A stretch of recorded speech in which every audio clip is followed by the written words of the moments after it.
Are you in the meeting? Okay, here we go.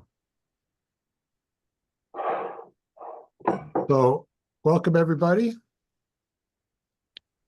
This is the, let's see, fourth webinar we've had in our series on zero waste, microplastics, and alternatives to plastics packaging.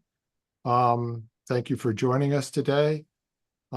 Please keep your, oh, I got a slide on this. You're welcome to introduce yourself in the chat if you like. Please keep your line unmuted.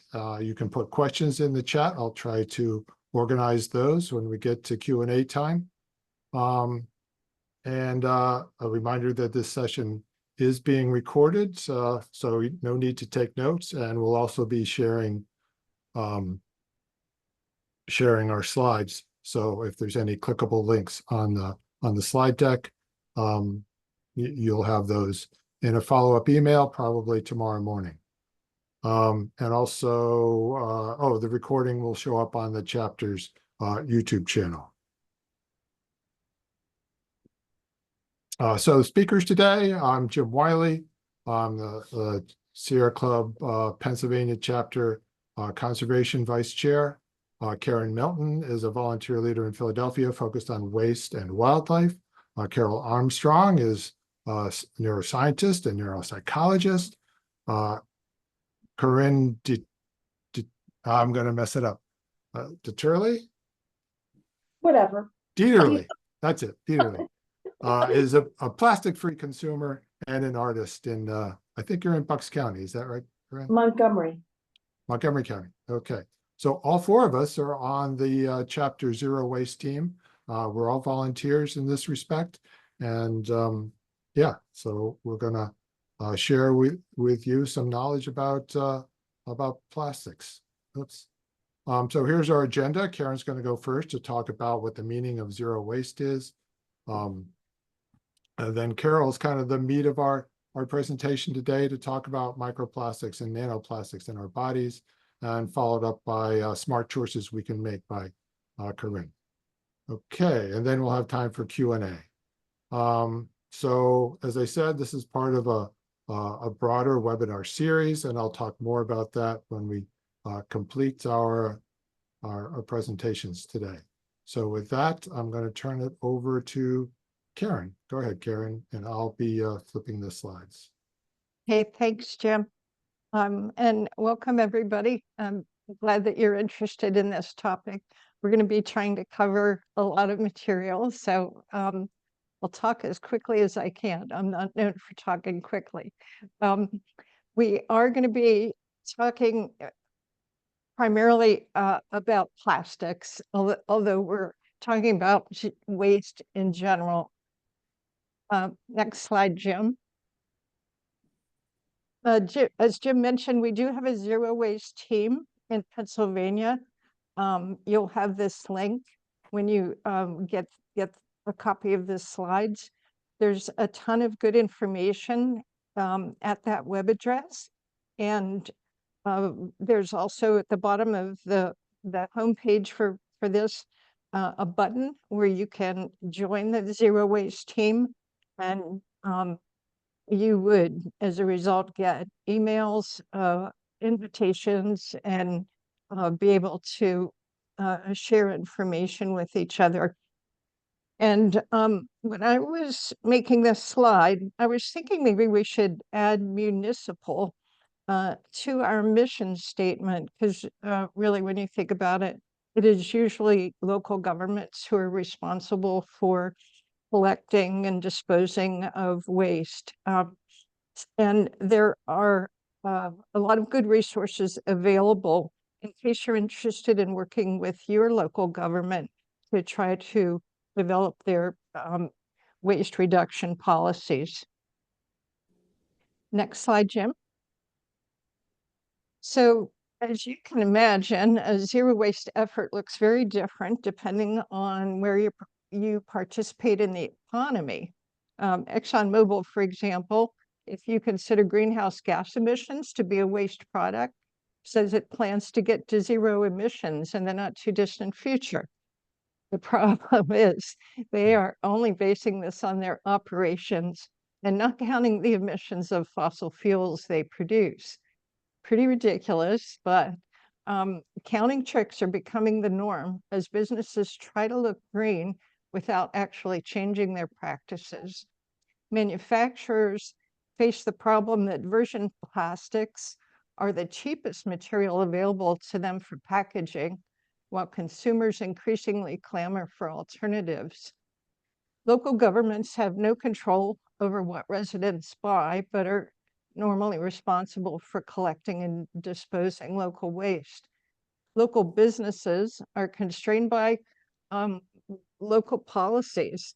For example, in Philadelphia, when the Indian restaurant Tiffin began providing leftovers and takeout food in containers that could be returned to them for reuse, it turned out that was not legal in the city, and regulatory changes by the health department were necessary to make it possible, which it now is.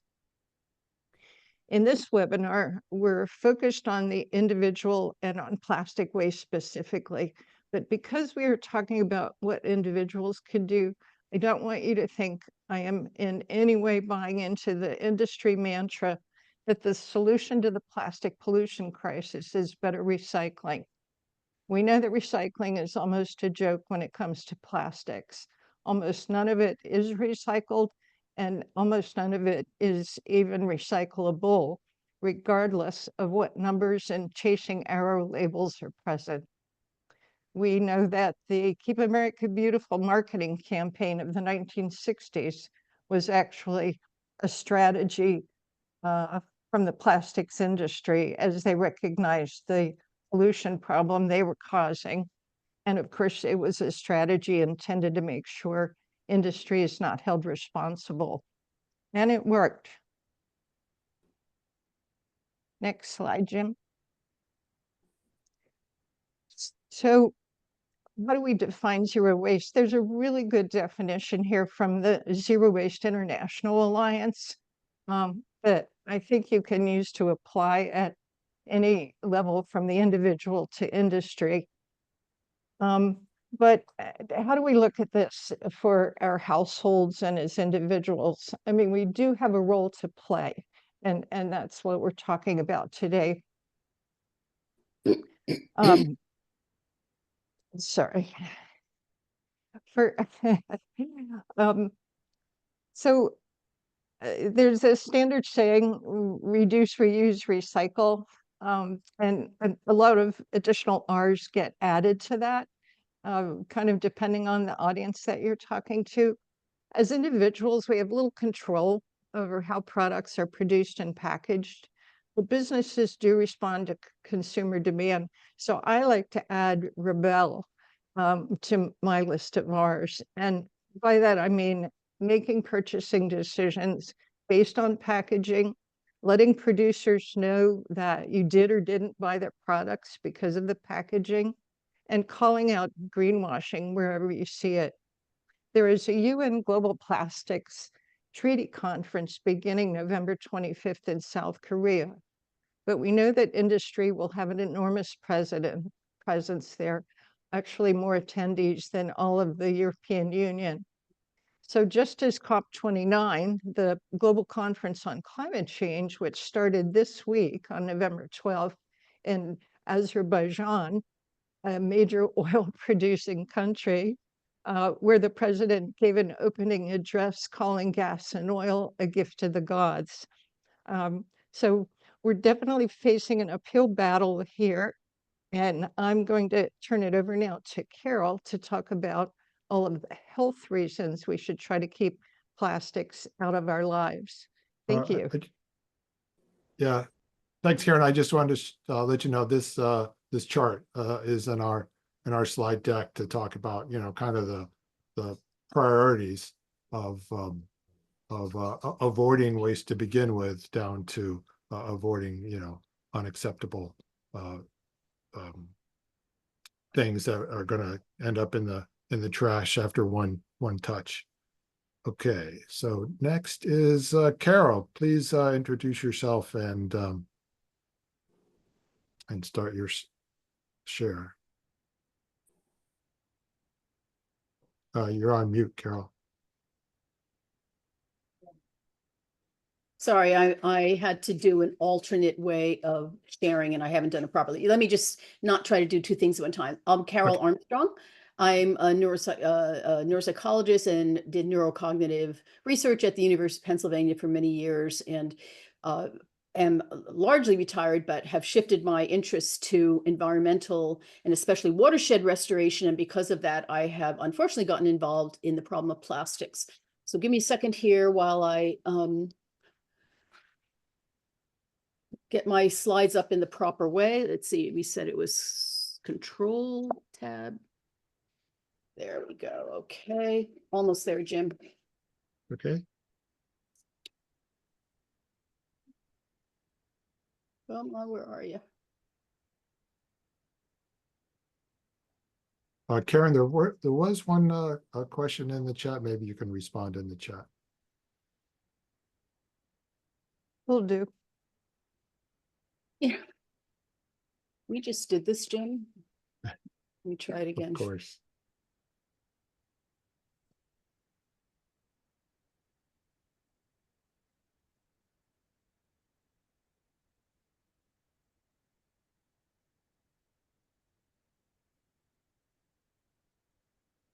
Right, so what's happening is I'm hitting the wrong link with tab. I'm hitting something that's causing my slides not to display properly. So I have to remember which button it was again.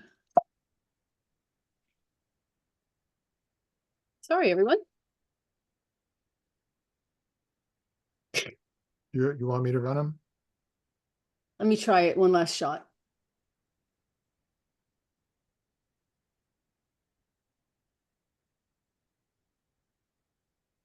Yeah, one last try.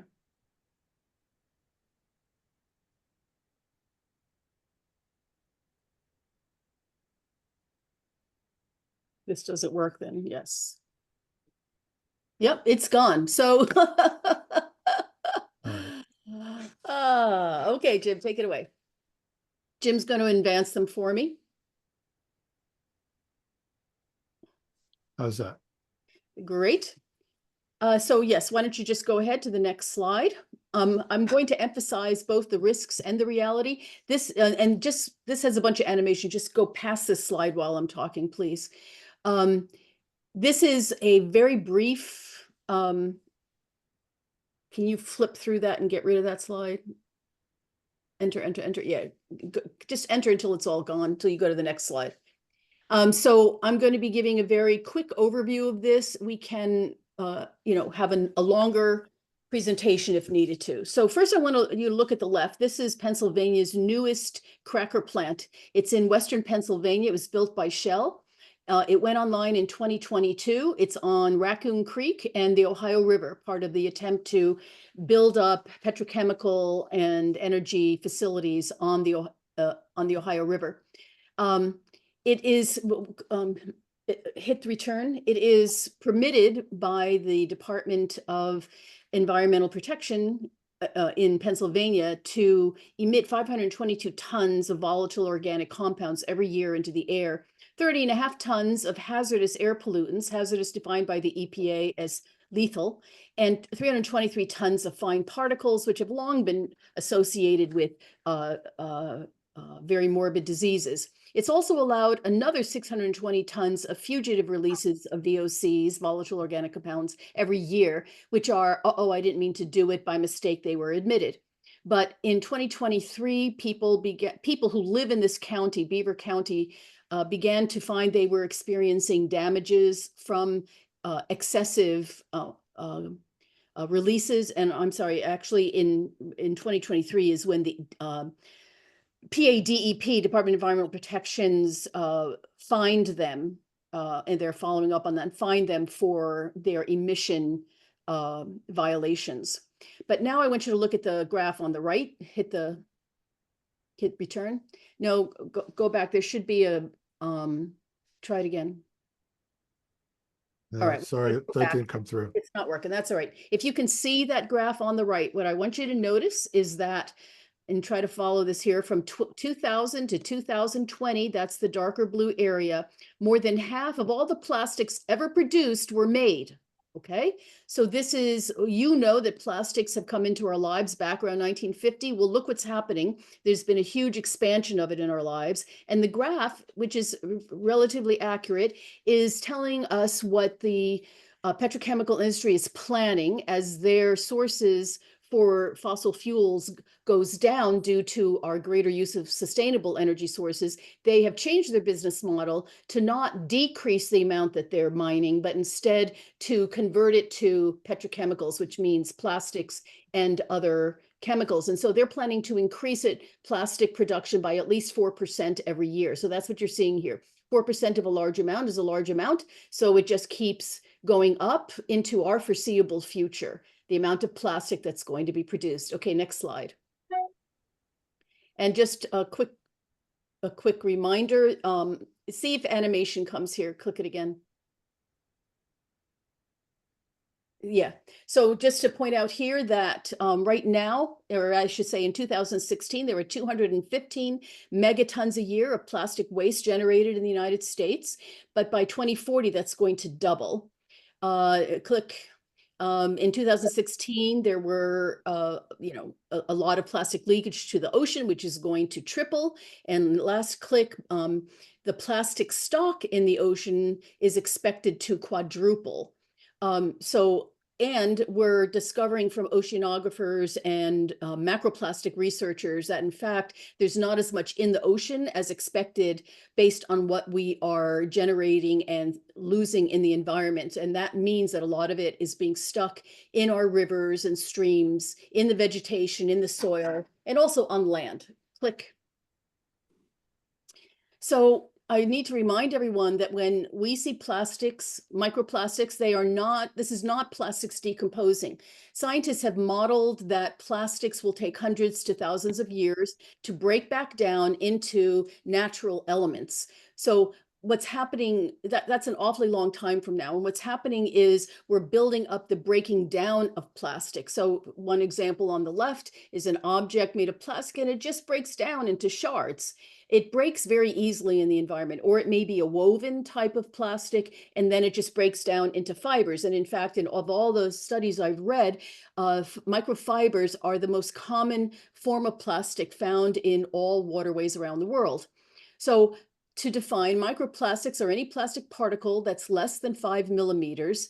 And to give you a sense of what a nanoplastic is, which is just arbitrarily defined as 1 nanometer to 100 nanometers, is, all right, if a micrometer is 1,000th of a meter, of a meter, I'm sorry, I'm not being clear. If a millimeter is 1,000th of a meter, and a micrometer is 1,000th of a millimeter, a nanometer is 1,000th of a micrometer. All right, just to give you a sense, it's a very, very tiny plastic particle.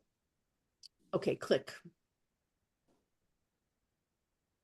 So here's a nice demonstration of an older study by the Norwegian Environmental Council, all the way back. The report was in 2014, but the data is of 2011 is when they collected it. They were interested in, at that time, it was thought that plastics in marine life were limited to their intestines and would be excreted. So anyway, they were looking at lobsters in this study, and they found that all the way back in 2011 in the North Atlantic, Clyde Bay, which is a northwest area of Scotland, 83% of the lobsters at that point in time had microplastics in them.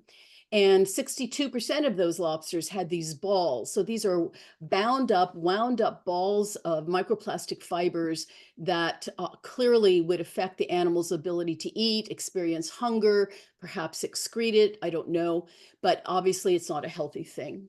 All right, click. So is plastic waste really a problem? Maybe there's some way to manage it. Maybe we can recycle our way out of it. Maybe we can make better plastics. We can use bioplastics. We can, do something. Well, the scientists who study plastics, including those who study the making of plastics, chemists and so on, they don't think that it's going to be possible to manage this problem. And this 2016 report in the Proceedings of the National Academy of Sciences of the United States of America said there are certain human environmental perturbations so major that they are capable of destabilizing the planet's normal function at a total global scale. And these are called planetary boundary threats that include climate change, ozone depletion, and ocean acidification. And emerging as at that time a novel addition to this list is the vast quantity of discarded plastic waste that is accumulating on an unprecedented scale, where it breaks down to form microscopic and nanoscopic fragments or microplastics. So you have to understand the literature has been changing rapidly in this field. Currently, scientists are beginning to have grant funds to allow them to do more studies, but what we thought we could make our way out of, we can't. And those scientists who actually study plastics are absolutely horrified. And when they're asked for an emotional reaction, they say they're scared. Click. So how are we exposed? We're exposed through air, through the troposphere and indoor. So the troposphere is the first layer of atmosphere that we live in. It's where our weather is, it's what we see, it's our air. This is where we live in the troposphere. Janice Brainey, an atmospheric scientist, using data from 2021, found that at that time, 4% of the particles in the entire troposphere are made of plastic. Okay, so we can't escape breathing it in. Indoor dust, there have been a couple of studies, and they found that about 30% of the particles in indoor air are plastics. Okay, also, we're not quite there yet. And then water, it's in both tap water and bottled water, more in bottled water than tap water. We eat it because basically from the beginning that produce is made, it's in contact with plastics throughout its entire route from the fields to our tables, including the plastic produce bag that you use to pick it off of the supermarket, where it looks like it's never seen plastic, right? It looks like it's native virgin material. Well, it's not. It's seen a lot of plastic. And so we just surround our food with plastic. And so the animals and vegetables that we're eating all have plastics in their flesh. And then I'm going to just go quickly here. And then I'm beginning to see some scientists mention concern about plastic being absorbed through our skin. Click. So here are just a few facts for you. So as I said, we once thought that if we just took the intestines out, it wouldn't be a problem from the food we're eating, but that's not true. So microplastics are found in sea salt, in all of the aquatic as well as marine animals that have ever been tested, such as the USGS, who tested the entire, who tested the Delaware River watershed, including its tributaries, including life animals in those tributaries, as well as the Delaware River Basin Commission, who also examined the microplastics and found them in everywhere that they looked. It's in sugar, it's in honey. This is a little Turkish study. It was in their pears, apple, tomatoes, onions, potatoes, and cucumbers, which they eat a lot of. Tomatoes had the most. So this is in the flesh. This is the change that occurred. We can't avoid it. It's in the flesh that we eat. It's an older study found it was in 81% of tap water, 98% of which were fibers, and it's in all bottled water. There are multiple studies now, and I'm presenting to you this 2024 study by Qian, Qian, whose team developed a method of measuring reliably and more completely nanoplastics. And what they found was that there were 125,000 to 275,000 nanoplastic particles in every liter of water from around the world that they tested. You can see this chart on the right, 3 brands, and you can see the amounts, both the mass as well as the particle count there. Some teas come in plastic bags. Please don't buy those fancy, expensive teas.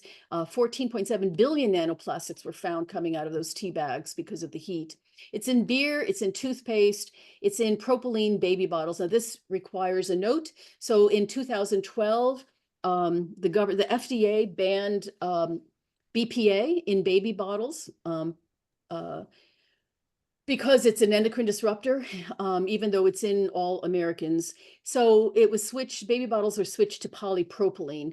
82% of bottles made today, baby bottles, are made of polypropylene. Well, a study from 2020 showed that once you put a formula in there, shake it, heat it, shake it, and so on, go through all that process. Oh, and this is where I don't have my notes anymore, but up to from about, I think it was, so they looked at baby bottles, polypropylene baby bottles of formula around the world. And I believe the numbers were that from each bottle contained 14,500 particles up to more than 15.5 million particles per bottle. And there were higher counts in the more developed nations. So this is, I'm sorry, this is what, and then, I'm sorry, let me back up because I don't have my notes. Those numbers were what they were estimating infants were consuming on a daily basis. Okay, so we're exposing our infants from the beginning of their development to very, very high levels of nanoplastics. That was just a baby bottle, right? There are other ways that the infants are being exposed as well. Mother's milk has microplastics in it, but at lower levels than what's in baby bottles. So it's a very big issue that we're exposing children so young. There have been every study of rain, whether they were looking for microplastics or not, have found microplastics in rain. So the most remote, highest mountains in both poles, both polar poles, are raining microplastics. I told you 30% of indoor dust, and someone even did a clever study at the dinner table and found that from the beginning of dinner to the end of dinner, microplastics had accumulated on the dinner plate. There are actually more on Earth than in oceans. So there's more in the land than in the oceans, especially where our food is grown, because of water treatment plants will filter out biosludge, and that biosludge has so much fertile, nutrition in it that it's been used on our fields. Well, it turns out that biosludge is a great way to remove microplastics from water. So we've been putting microplastic rich biosludge on our agricultural fields for decades now. It's in our food, and some studies are showing that plants' roots are able to take it up, and the vascular parts of plants can take it up as well. So I said particles in the atmosphere, textiles, 60% of textiles are made of plastic, and basically anything stored in plastic bottles or heated in plastic containers is going to contain plastic in it. Next slide.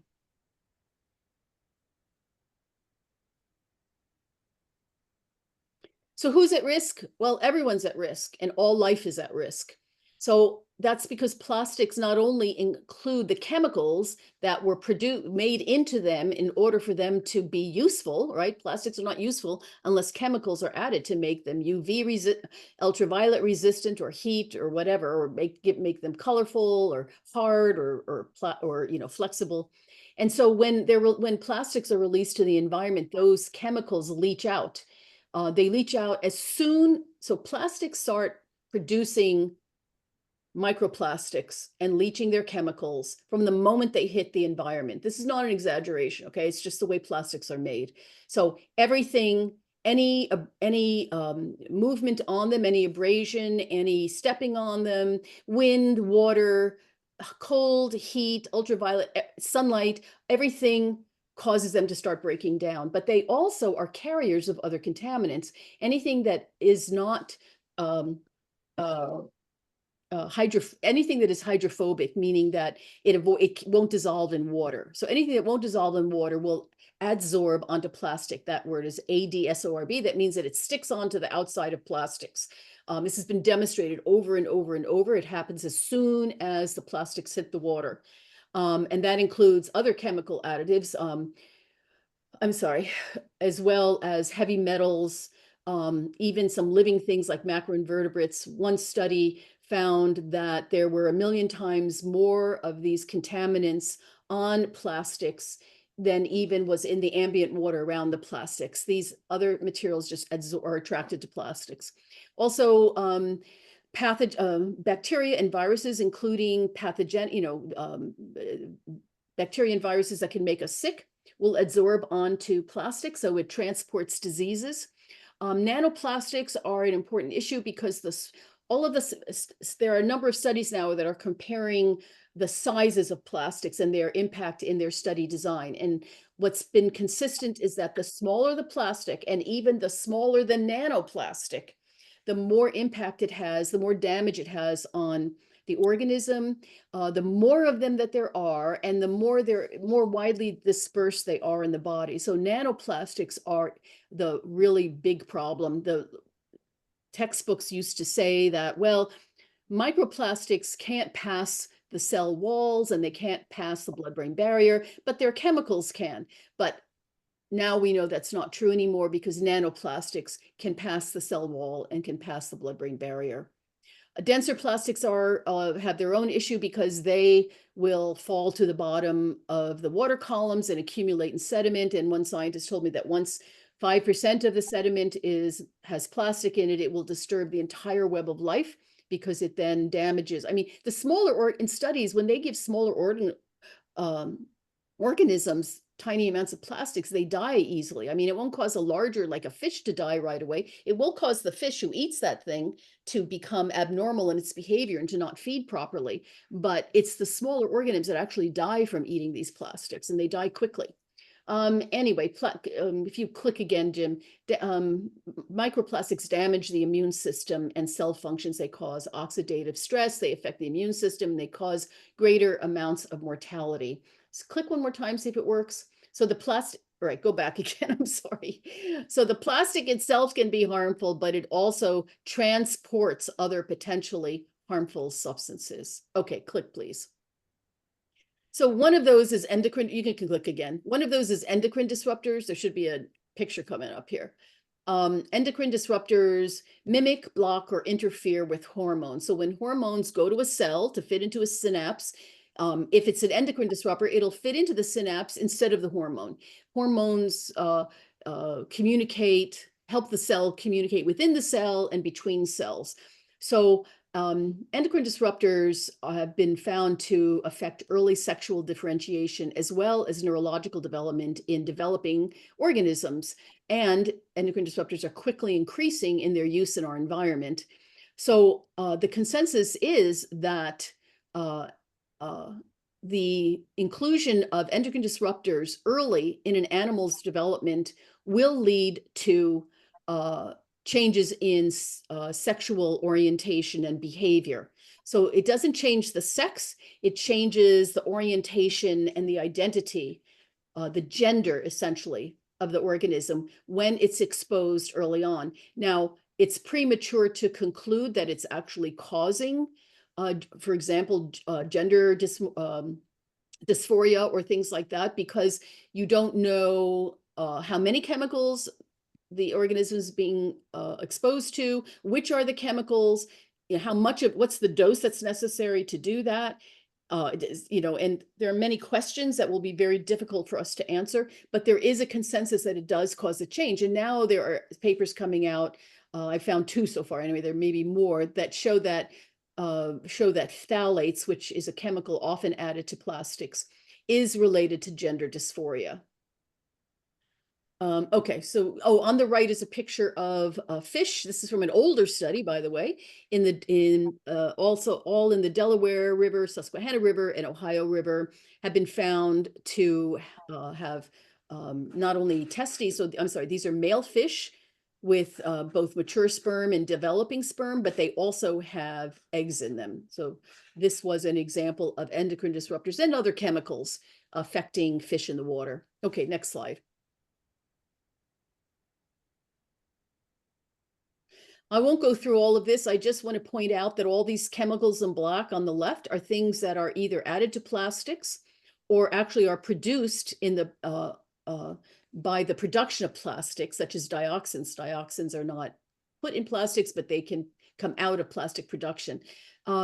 They have long been known, mainly through animal studies, but they have long been known to cause all kinds of diseases: kidney, metabolic, neurological, neurodevelopmental, neurodegenerative, heart, cancer, immune system. So we know that these chemicals do cause problems. So next slide. Okay, maybe 5-6 minutes, Carol. Okay.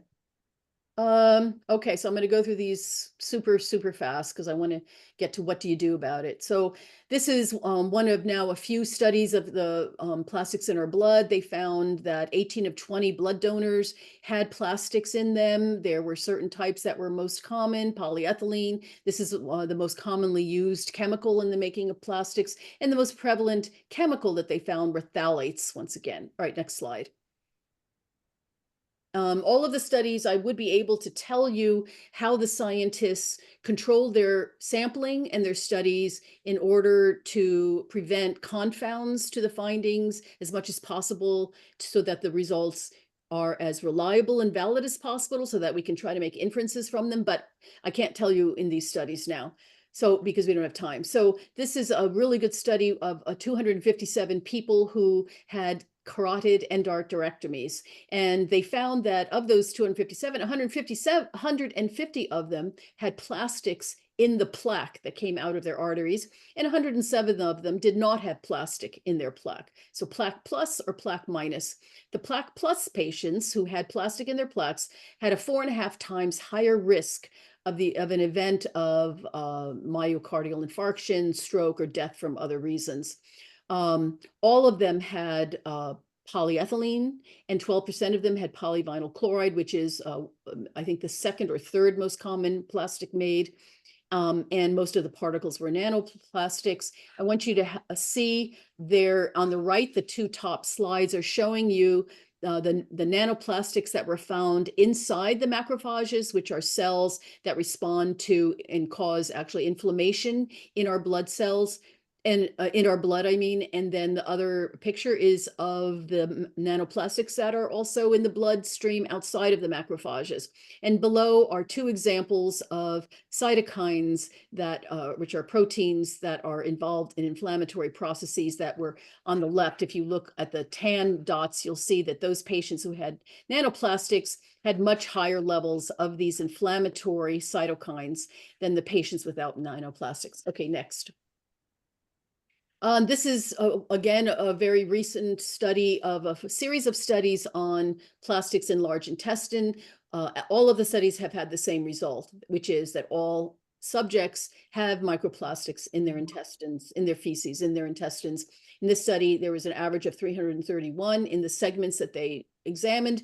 91% of those were filaments, and then those are the most common plastics. And the big concern here is that there's been a remarkable increase in colorectal cancers in younger people, and 82% in those younger than 55, and it's considered a major cancer problem. Next slide. This one is an animal study that I included because it was about GFAP, glial fibrillary acidic protein, which is a key component of the central nervous system. It's very important for supporting neurons in the blood-brain barrier. And they took young mice and old mice. They gave half of the young mice plastic, they gave half of the old mice plastic, compared their brains, and found that there was significantly less GFAP in the animals that had microplastics. And measuring how much GFAP there is in someone neurologically is very important because it's a biomarker of neurological disease, and it's associated with many diseases, including psychiatric disorders like depression and schizophrenia, and it affects tissue repair and repair after injury and so on. Okay, next slide. A quick note about what the blood-brain barrier is. I can't use my cursor, and you can't see my cursor, can you? No, okay. So on top is the brain. Then the green cells there, those are the blood-brain barrier. So those are endothelial cells that line blood vessels. And there's these separations between each cell. Well, that's the blood-brain, those are gaps in the blood-brain barrier. And when toxins or contaminants or anything dangerous is being detected, those gaps become tighter.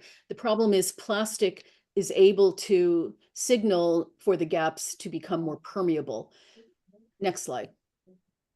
So this is just a little image of this very sophisticated blood-brain barrier system of protection in the body. To the left, you see again a green endothelial cell with a junction. You see that around it are some other cells that help to protect that barrier. Outside of it are microglia, that will do their inflammatory jobs if something gets through the blood-brain barrier that shouldn't. Astrocytes are there as well to support the other cells and to support neurons. Next slide. And what happens on the right, the picture, I'm going to ask you to follow me from left to right in the picture. The red dots are plastics. This is what happens, okay? The red dots are plastics. The mouse eats them, goes into its intestines. From the intestines, it goes into the lymph system and the immune system and the blood into the brain. Once it's in the brain, the top picture, the BBB picture, you see there are the nano and microplastics, the nanoplastics inside the blood vessels. They signal greater permeation and they come out of the blood-brain barrier. They are never, and then they will affect the microglial activation, and the microglial activation will cause neuron damage. So in the mouse studies, the amount of nanoplastics they had caused a dose effect. That is, the more plastics, the more the effect on the blood-brain barrier. So I think we should go on. So these are, let me just go on. These are all the transport pathways in the body that plastics go. Go next. These are all the different organs that have been found so far. And I think we'll go next. Are they in the brain? So a 2024 study looked at what am I trying to say? Anyway, they looked at bodies from 2016 and 24. In 2016, in the orange box, you see that the kidney, so these were 52-year-old plus or minus individuals, 27 of them in 2017. I'm sorry, they were an average of 50 years old. In 2016, those 27 people had an average of 666 micrograms per gram of kidney made of plastic. In the liver were 465 micrograms per gram. And in the brain, there were 3,057 micrograms per gram of plastic in the brain. And just for comparison, in the placenta, studies have found 126, and in the testes, 329. But in 2024, the authors were very alarmed to see that the amount in the brain had gone up to 4,806 microgram per gram and up to 8,861 that they had not seen previously. Most of that was polyethylene once again. So it's a very big concern because the brain is the biggest, fat containing organ in the body next to fat tissue itself. And plastics are, chemicals that are attracted to fats are attracted to plastics. Anyway, next slide. Can't discuss more. I know you have lots of questions and I can't go through them. So this is one that I won't take time because I'm sure I'm out of time, but the pictures on the right show the author's research question was, when microplastics cross the blood-brain barrier into the placenta, is it going all the way into the cells of the placenta? And unfortunately, they found that it not only goes into the cells of the placenta, it goes into the organelles within the cells. They found 5 or more different organelles, including the mitochondria, that had nanoplastics in them, which means that it's capable of changing the complete development of individuals. So go next. And this is Navio on the his references there. This is a genetic scientist, a geneticist from University of California, San Diego, who has played out on the right what he's concerned about, which is that the presence of these plastics in the human placenta stimulates something called the cell danger response, which alters the organelles within cells, causes epigenetic change, and then that's going to change fetal development programming and the change of what basically humans look like, the functions and abilities of humans. Next slide. So this is just to part of the evidence for this is that in the 1980s, 5 to 10% of children had chronic illnesses, but as of 2018, 40% of children and 50% of the teens have chronic illnesses. So already this is a major change. Okay, next slide. Our genes, what about our genes? Well, nanoplastics cause damage to cells and to DNA, and they change gene expression. Gene expression is remembered by future generations. So yes, there are all of the mechanisms available to change human makeup, for plastics to change human makeup. Okay, next slide. So this is what you can do about it. You're gonna have to click through, Jim, pretty quickly. So one is to vacuum frequently. Is it not working? Yep. It's not working yet. Oh, there it goes. Yeah, Vacuum just, frequently. we need to wrap up, Carol. Yep. Okay. Well, I thought this is what people wanted to know, though. Just quick. Vacuum quick, never microwave plastic food. Number 3 and 7 have BPA. Don't use plastic containers for purchases. Don't use any plastic drinking bottles. Keep going. No plastic bottles or cups for babies or children. All right, go to the next. You can go to the next slide. I just want to make a point that once you've taken care and done what you can in your own life, see if you can do more. Can you talk to others? Give them examples of what you do. Represent a culture of good earth stewardship. They won't tell you that you're affecting them, but you will be affecting them. They'll just think about it at a later time. Can you do more for your community by serving on a zero waste committee or anti-pollution committees? Can you present to retirement and HOA communities? Can you offer some time every week to support an environmental organization or a school to help them achieve their goals? Can you provide supports to others who are working hard to collect data, march in protest, or volunteer doing field work? Next slide, last one. So this thing here, the third line says Safer States is a site where you can find the bills in every state that restrict chemicals. Here are a whole bunch of them. First one I love, establishes a plastic pollution task force to develop policies for the state and local governments. Well, that's all of these pollutant, I should say, contaminant restricted laws are just stuck in committee. Christine Howard, my state representative, she wrote and submitted HB 1122 that's in this list that prohibits the sale and distribution of food packaging containing PFAS and PFOs. There are ones here to prevent infants from having any material, from having the manufacture, sale, or distribution of any container with bisphenol A, BPA, for infants. And a lot of great bills here. And the only ones that made anywhere had to do with standards for water bottle filling stations and prohibiting firefighter personal protective equipment from containing PFAS if these actually become real. So these bills all die this month in September. But I want you to know that we can be talking more with our representatives. Okay, thank you. All right, thanks, Carol. And I just want to share, so Carol's got a obviously in-depth presentation that she went through very quickly. I'm going to share in the follow-up email that I'll send out tomorrow, a kind of a poll on whether people are interested in getting Carol back on the screen and going slower, give us all a chance to and there were more slides. There were more slides that I took off. Yeah, too. right. Information. So you'll get a chance to tell us whether you want to have a more in-depth presentation. All right, now I want to get over to Corinne, who's going to tell us about how she tries to avoid plastics in her packaging. I suggest that everyone put their Zoom view in speaker view so that Corinne takes up the whole screen instead of just a little box among many. Go ahead, Corinne. Hi, everybody. I have myself in just a little box, so I hope that's all right.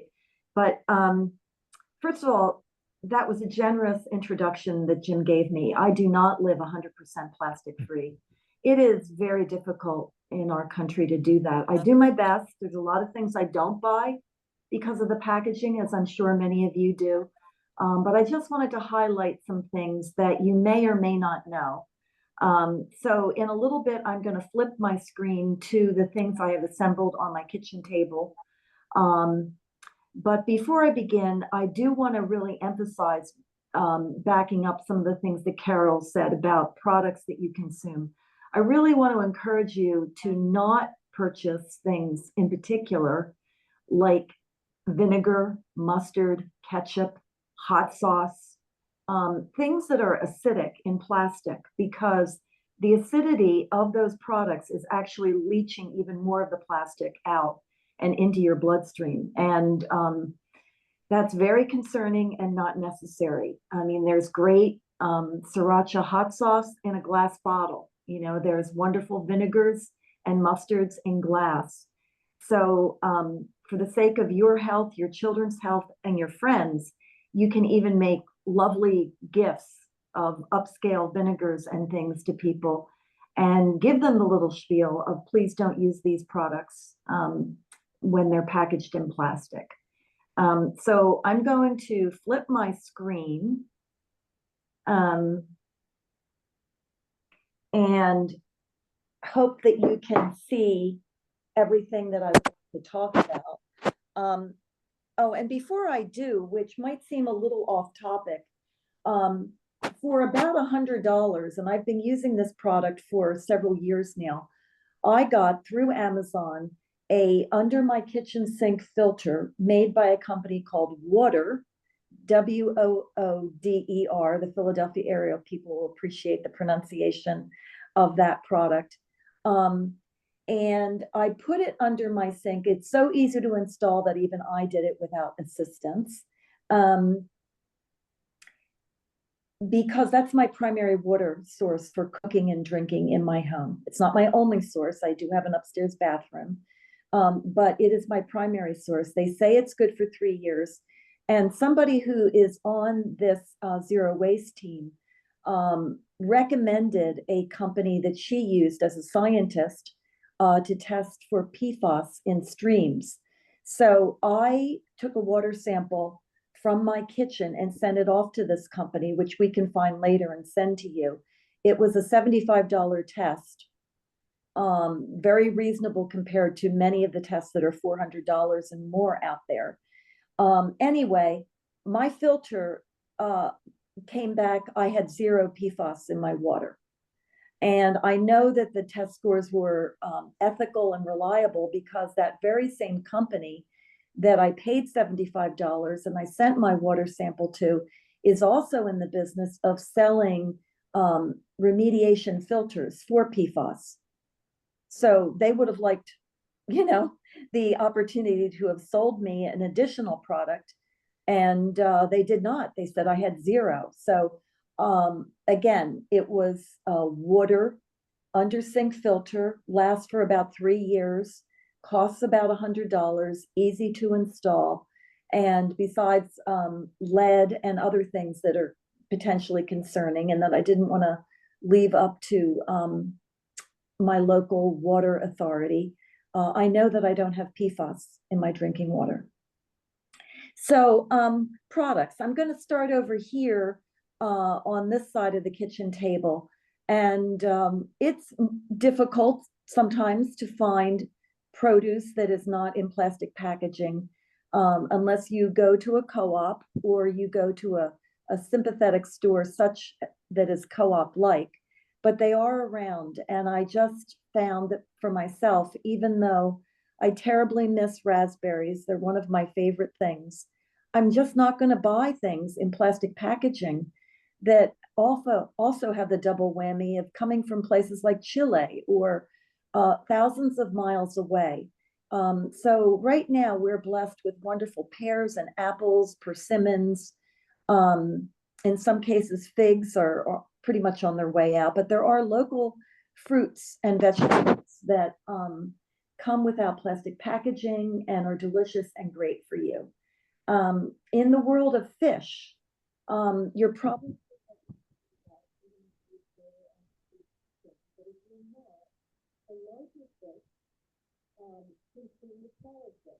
Can't hear you, Corinne. You can't hear me? Oh, now I can.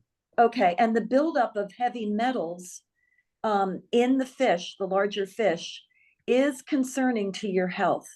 The smaller fish, the sardines, the anchovies, that are readily available and much less expensive, are giving you all of the healthy omegas that you could possibly need, so you don't even need to take an additional supplement. And they come in packaging that is both cardboard, paper, and metal. And I got a real kick out of this. I don't know if you can see this, how it's showing up. It's not, let me see if I can get it to show up better. Anyway, my sister, knowing that I'm a sardine lover, sent me this artist's work who is repurposing sardine cans into artwork.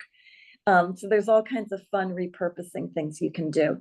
In addition to getting milk in glass bottles, which all of the Whole Foods and my food co-op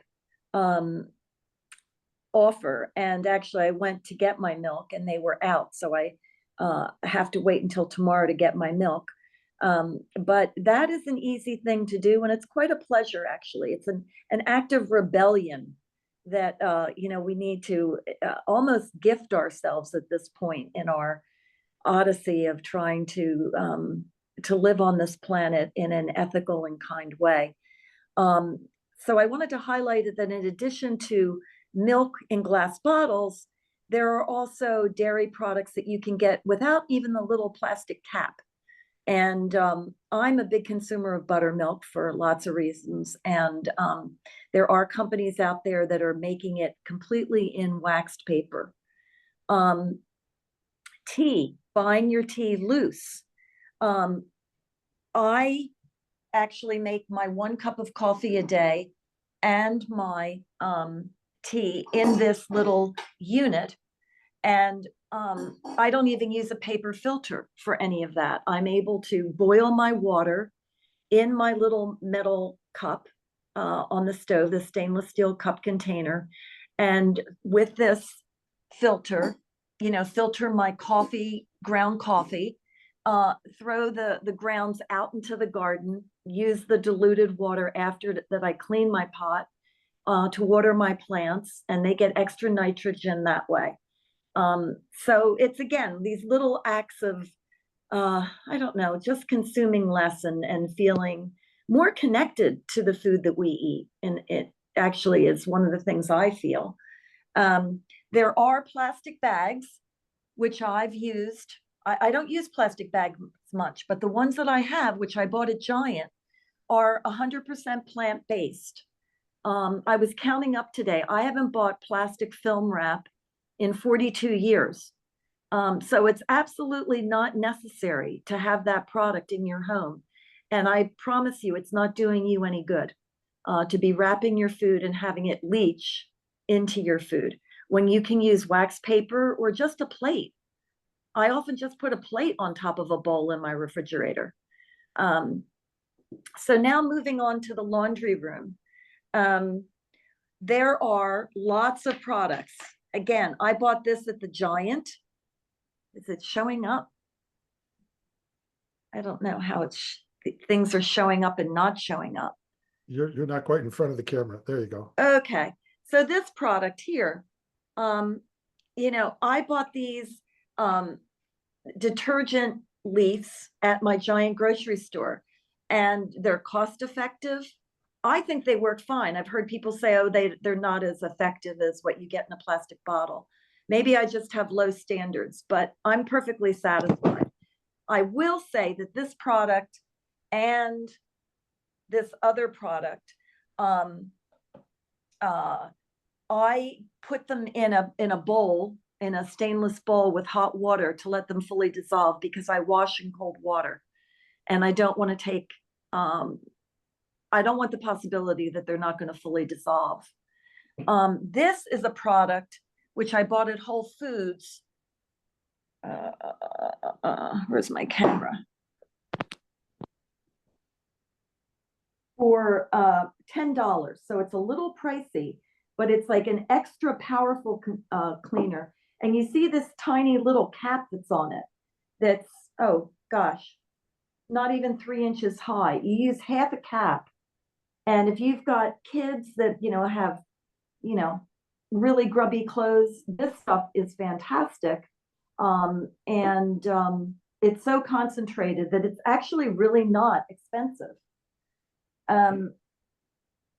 So moving on to healthcare products. You probably know that there's a number of options. There's so many manufacturers at this point that are making bar shampoo and conditioner. This isn't an expensive brand, but what's nice about it is that it's a sampler, so there's 6 different bars you can try. My favorite of all the ones I've ever tried is also the cheapest, and that's a Trader Joe's product that is under $4. and it has a little bit of tree tea oil in it and peppermint, and I have an itchy scalp, it absolutely takes care of that. My mother's dentist insists that the best cleaner for your teeth is baking soda with hydrogen peroxide. So you'll remember I said I was not 100% plastic free. I have only found hydrogen peroxide in plastic. So I will dip my bristles in it. And then with this container of baking soda that I've added just a little bit of peppermint oil to, I brush my teeth. And yes, I use commercial toothpaste as well. I'll use, in the morning, I'll use one. And then in the evening, I'll use my baking soda. So that's putting half the amount of toothpaste containers out there in the environment. It's not 100%, but I think I'm actually getting a superior cleaning of my teeth and putting half the plastic out. So moving on to the kitchen and cleaning, you may be familiar with these. They're called Swedish claws. And how's my camera doing here? They're made out of cellulose and cotton, and they replace paper towels. They are incredible. I mean, you'll use them hundreds and hundreds and hundreds of times before they degrade. A full-size one, I cut this one in half and gave half to my son, is about $6 and will last for months. Likewise, the sponges, I'm a sponge girl, and these sponges, again, I'm not very good with my camera. Is that better? Yeah. So these sponges are made with walnut hulls and cellulose. And they're showing up in the grocery store. I got this at my food co-op. I'm now experimenting with, instead of buying, I had bought like a gallon of this Simple Green that came in a plastic jug, and it's so concentrated that it's taken me years to use it all up, like literally 5 years. But I'm now substituting that with making a solution of borax with hot water and wiping down all of my surfaces from my walls to my countertops. And it's very good. It works absolutely fine. So yeah, there's products out there. Keep your eyes open for them. The bar shampoos and conditioners are in grocery stores, as are these laundry products. I do want to really emphasize not using products for your food consumption that are acidic, that are packaged in plastic. That just is completely unnecessary and seriously detrimental to your health. So if you have any questions, I'm happy to answer them. All right. Thank you, Corinne. What I just put in the chat is a suggestion that in the follow-up email I send out tomorrow, I'll include a link to a spreadsheet, and everybody can just contribute their suggestions for plastic-free packaged products that they are recommending. I saw a few in the chat. Thank you for those. Could you also put down what it's used for? Yeah, I'll put a column for that. Yeah. So I don't use something on my hair that should be for my teeth. Let me try to hit a couple of these questions that weren't addressed.